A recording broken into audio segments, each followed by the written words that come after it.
Hello everyone and welcome back to another tutorial for the Call of Duty mobile game.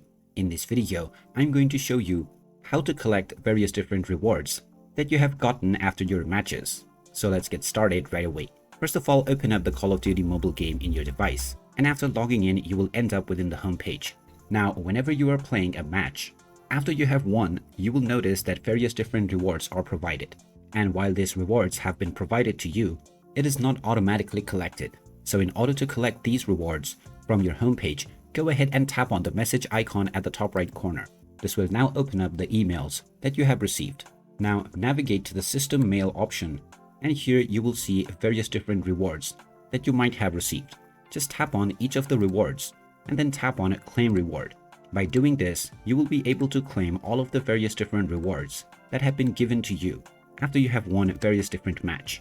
You can also tap on mark all as read in order to accept all of the rewards all at once.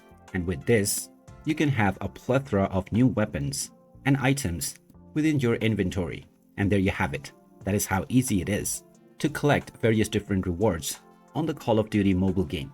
If you find this video helpful, don't forget to hit that like button and subscribe to our channel for more useful tips and tutorials. Thanks for watching, and I'll see you again in the next one.